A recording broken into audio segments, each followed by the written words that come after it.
अस्पताल ने रचा इतिहास। ब्रेन नहीं, महिला के जांग में था ट्यूमर। डॉक्टर विवेक की टीम ने महिला की जान बचाई। अगली बार सरकारी अस्पताल की आलोचना से पहले सोचिएगा। 8 लाख का खर्च 40,000 में निपट गया। डॉक्टर यदि भगवान है तो बिहार के मनेर की रहने वाली शीला देवी को सदर अस्पताल में मौजूद डॉक्टर विवेक में ईश्वर दिखाई दे गया। शीला देवी पिछले 6 सालों से पैर की दर्द से परेशान थी। कई बार ऐसा लगा जैसे पैर का यह दर्द उनकी जिंदगी के साथ ही जाएगा। दर्द इस कदर परेशान करने लगा था कि शीला देवी ने कई बार जान तक देने की सोच डाली, लेकिन शायद शीला देवी को भगवान के रूप में डॉक्टर विवेक गोस्वामी, डॉक्टर अजीत से मिलना था। शीला बताती है कि वह रांची के हिनू में रहती है। अपने इस रोग के लिए कई जगहों पर सब कुछ कराया जो उनके वश में था। महंगी दवा खरीदी, डॉक्टर से दिखवाया, लेकिन मर्ज खत्म होने का नाम नहीं ले रहा था। फिर हिनू में रहने के दौरान उसने रांची के एक बड़े अस्पताल में संपर्क साधा। पता चला उसकी जांघ में ट्यूमर पड़ रहा है। खर्च 8 लाख रुपया बताया गया। जब लाचारी दिखाई पड़ी तो उसी अस्पताल के डॉक्टर ने उसे सदर अस्पताल आने को कहा और फिर ऑपरेशन के बाद महिला के जांघ से 2.5 किलो का ट्यूमर निकला। अरे 3 साल एने में दिक्कत भइल खा। हाँ एने में ओने में तो हम कहीं न कि एथी बा 3 साल फूल है एने का 1-2 महीना से फूल है। तो फिर उसके बाद क्या हुआ? यहाँ आई? हाँ ने वहाँ जोरंडा दिखौले रही तो कहले कि सदर में जा चाहे थी उड़ीस में कहल।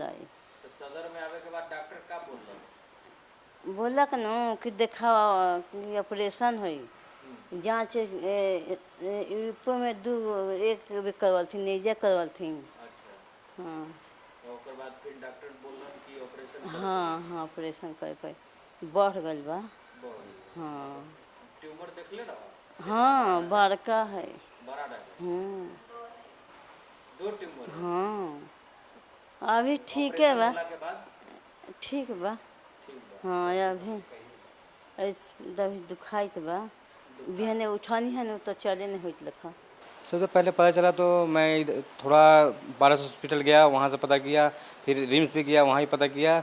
और एक मेरा फ्रेंड है, चाइल्डहुड फ्रेंड, उसने बताया कि एक सर है विवेक गोस्वामी जो अभी रिसेंटली यहाँ सदर हॉस्पिटल में आए हैं, तो उनसे जाकर दिखा लो। तो वो मेरे को बोला, मैं यहाँ दिखाया, सर से मैं मिला, काफ़ी सर ने सपोर्ट किया और थैंकफुल सर जो ऑपरेशन सक्सेसफुल हुआ। क्या सरकारी हॉस्पिटल पे ज़्यादा भरोसा था प्राइवेट अस्पताल के बनस्पत? बिल्कुल भरोसा तो था, पहले भी मैं करा चुका हूँ ये ऑपरेशन। तो मेन सर लोग बहुत सपोर्ट किए हैं और यहाँ का स्टाफ लोग बहुत सपोर्ट किया। अमूमन हम आप यह मानते हैं कि ट्यूमर सिर्फ ब्रेन में ही होता है। यदि आप भी ऐसा सोच रहे हैं तो थोड़ा रुकिएगा। सदर अस्पताल के डॉक्टर विवेक कहते हैं कि ट्यूमर कहीं भी हो सकता है। शरीर के किसी अंग में ट्यूमर हो सकता है। अमूमन हम और आप सरकारी अस्पतालों पर विश्वास नहीं करते, लेकिन सदर अस्पताल ने सचमुच इतिहास रच दिया। अब देखिए, मैं अभी आपसे बात कर रहा था कैंडिड, तो हम लोग ये बात किए कि ये बहुत बड़ी ऐसी सर्जरी एज सच नहीं है कि हम लोग बहुत आज, बट फॉर इंस्टीट्यूट लाइक सदर या फिर रिम्स या फिर कोई भी गवर्नमेंट सेटअप जो अभी हम लोग चल रहे हैं, क्योंकि ये जो फीमोरल वेसल्स होती है, वो पैर की सबसे मेन नस होती है, उससे वो पूरी तरह से चिपकी हुई थी और उसको उसी नस से इसको खाना पीना मिलता था। इस जो ट्यूमर था इसको मिलता था उसको। तो ये एक चैलेंज होता है कि वो शायद नस कट जाए, उसको हम लोग वापस से बना ना पाए। तो ये एक चैलेंज होता है कि अभी जो हमारे गवर्नमेंट सेंटर से वहाँ पर वो उपक्रमण और वो सब डॉक्टर्स वैसे अवेलेबल नहीं है कि वो चीज़ करें। पर अब I am working in Paras hospital, तो पारस हॉस्पिटल अभी 1 महीने पहले हम लोग यहाँ सदर में ज्वाइन किए और यहाँ पर हम लोग को ये अपॉर्चुनिटी मिला है कि इस तरह के पेशेंट्स को हम लोग आराम से ऑपरेशन करके, CS सर, DS सर जो भी सब हैं, सबका एडमिनिस्ट्रेशन का काफ़ी योगदान रहा, हमारे सीनियर्स का, RK सिंह सर का, अखिलेश सर का बहुत योगदान रहा, अजीत सर का योगदान रहा कि वो लोगों ने मुझे प्रेरित किया कि नहीं डेफिनेटली बाहर में ये सब सर्जरीज तो हम लोग करते ही हैं, बट सदर में भी तुम कॉन्फिडेंटली करो विवेक, कोई दिक्कत नहीं है, हमें तुम पर ट्रस्ट है। तो this is a big thing कि हम लोग आज सरकारी संस्था में रांची में हम लोग यहाँ पर सदर हॉस्पिटल में कर रहे हैं। तो डेफिनेटली ये है पॉसिबल, और आगे आने वाले दिनों में हम लोग और इस तरह के और इससे भी ज़्यादा जटिल, जिसको मैं बोल सकूं कि हाँ ये this was a good surgery done by, मतलब जो मैं खुश हूँ अब करके, वो भी मैं करूँगा, मैं आपको ज़रूर बुला के बताऊँगा। और हम लोग इतने कम संसाधनों में इतना बड़ा काम करना, क्या कहाँ कहाँ परेशानी आ रही थी? सर परेशानी हर लेवल पे थी, बिकॉज हमारे पास वार्ड से लेकर ओपीडी से लेकर ओटी में द स्टाफ्स एंड जो ओटी टेक स्टाफ्स होते हैं वो उतने ट्रेंड होते नहीं हैं कि हमें वो ट्रेनिंग मिले। बट एक और चीज़ है, अगर हम लोग किसी भी नए, मैं जब 3 साल पहले आया, मैं हर जगह ये सर्जरीज जो ऐसी सर्जरीज होती थी, वैस्कुलर सर्जरीज होती थी, मैं हर जगह वो कभी नहीं होती थी, पर वहाँ पर मैंने शुरू किया। तो आपको कहीं ना कहीं तो शुरू करना पड़ेगा, वो ब्रेक थ्रू करना पड़ेगा, तभी लोग को आदत जब हो जाएगी, यहाँ के टेक्नीशियंस को आदत हो जाएगी इस तरह की सर्जरीज देखने की और कैसे मैनेज करना है, तब फिर उनको और कॉन्फिडेंस आएगा और वो और निरंतर हम लोग कर पाएंगे। तो ये ब्रेक थ्रू हम लोग मान सकते हैं कि इस तरह की वैस्कुलर सर्जरीज हम लोग करें और इस चीज़ को हम लोग आगे ले जाएं। ये 2-2.5 घंटे लगभग सर्जरी चली हमारी, इसमें टीम में काफ़ी 7-8 लोग थे हम लोग, और डॉक्टर चंदन सर एनेस्थेटिस्ट थे, उनका भी बहुत बड़ा मैं थैंक्स बोलूँगा, क्योंकि उनके लिए भी ये पहला केस था vascular surgery. He was also tense थे काफ़ी वो कि कैसे हम लोग करेंगे विवेक, तो उन्होंने मुझ पर कॉन्फिडेंस दिखाया कि हम लोग कर सकते हैं, एंड वी डिड दैट।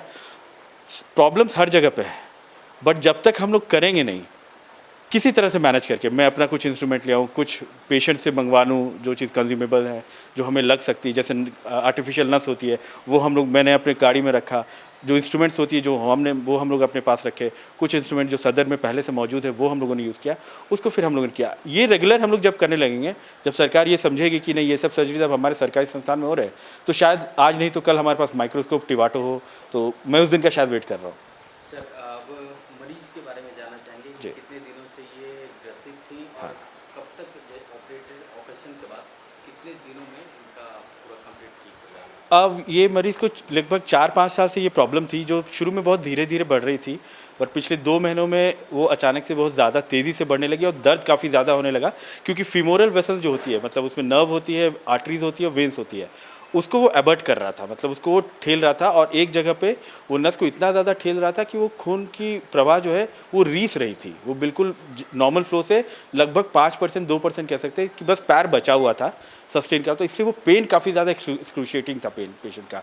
तो फिर इसलिए हम लोगों ने इसको जब ऑपरेट किया, इसको हम लोग जो भी वैस्कुलर पैटर्न्स जो होते हैं, जो हम लोग के प्रोसीजर्स के जो स्टेप्स होते हैं, जो प्रोटोकॉल्स होते हैं, वो सब करते हुए हम लोगों ने इसको सफलतापूर्वक किया है। Patient is absolutely fine. Operation के बाद पेशेंट को हम लोग 24 घंटा आराम के लिए बोलते हैं स्पाइनल के बाद। अब पेशेंट को हम लोग चला फिरा भी सकते हैं, कोई दिक्कत नहीं है। टाके जो है वो लगभग 15 दिन में हम लोग लगता है काट देंगे। क्या होता है, इनका खर्च ज़्यादा बढ़ जाता है? और डेफिनेटली, जैसे मैं पारस हॉस्पिटल में कार्यरत हूँ, तो पारस हॉस्पिटल में इस तरह की सर्जरीज अगर मैं करता हूँ तो लगभग 7-8 लाख रुपए का तो खर्चा बिल्कुल कहीं नहीं जा रहा होता है, क्योंकि वो वैस्कुलर सर्जरीज वहाँ पर ऑब्वियसली आप जान रहे हैं कि जितनी कॉम्प्लेक्स चीज़ें होती हैं तो खर्च भी बढ़ता है।